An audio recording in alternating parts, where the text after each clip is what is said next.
The night of the annual gala was supposed to be a celebration of my achievements. After years of hard work, rising from a junior position in my company, this event was a chance to bask in recognition. My wife, stunning in her flowing dress, stood beside me, and her presence filled me with pride. But as we entered the dazzling venue, I noticed a flicker in her eyes when she saw him. Ethan, the audacious new member of her social group. Tall, arrogant, and thriving on attention, he had a way of commanding every space he entered. It wasn't long before Ethan's presence dominated the room. His sharp-witted jests, laced with a cutting edge, echoed loudly, and his boisterous laughter reverberated. Others joined in with hesitant chuckles, their faces betraying discomfort. As we lingered by the opulent spread of food, Ethan draped his arm around my wife with a familiarity that grated on me. My blood boiled, but I kept my composure, watching in silence. The moment that tested my restraint came when he proclaimed, "I can't believe she ended up with you," pointing at me with a smug smirk. The crowd's uneasy laughter followed. My wife's face paled, but she said nothing. Humiliation surged through me. Yet I saw it plainly.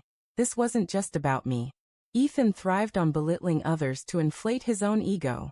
I forced a stiff smile, gave his hand a brief shake and stepped back. Anger churned inside, but I refused to cause a scene at the gala.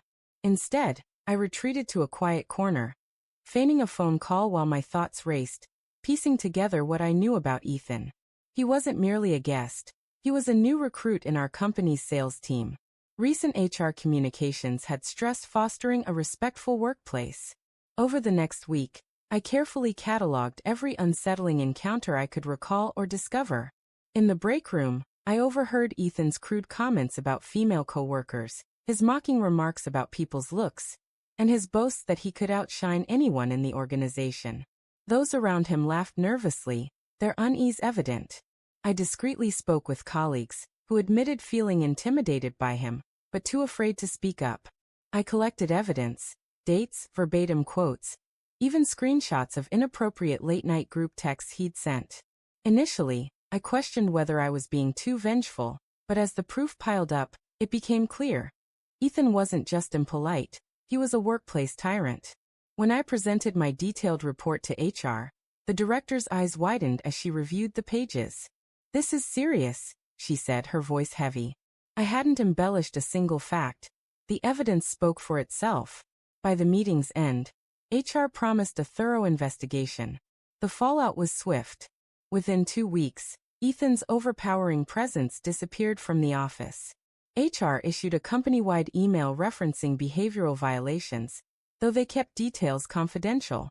Whispers spread among coworkers, and a wave of relief swept through the workplace. The stifling tension that had followed Ethan like a shadow lifted almost overnight. When I told my wife what I'd done, she studied me for a long moment before asking carefully, "Did you take it too far?" I shook my head. No, Ethan had woven his own downfall. I'd merely given HR the means to act. She didn't push further, and I sensed a newfound admiration in her eyes for how I'd handled it without sinking to his level. At the next gala, the atmosphere felt lighter. No overpowering laughter overshadowed the conversations. No imposing figure made others feel diminished. This time, as my wife walked in with me, her hand squeezed mine tightly, her eyes glowing with pride. Not for Ethan's hollow charisma, but for the quiet strength I'd shown. I understood then that true power doesn't come from publicly humiliating others.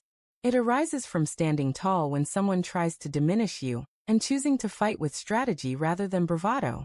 Ethan thought himself invincible, the ruler of every room. But in the end, patience, careful planning, and the truth were enough to undo him.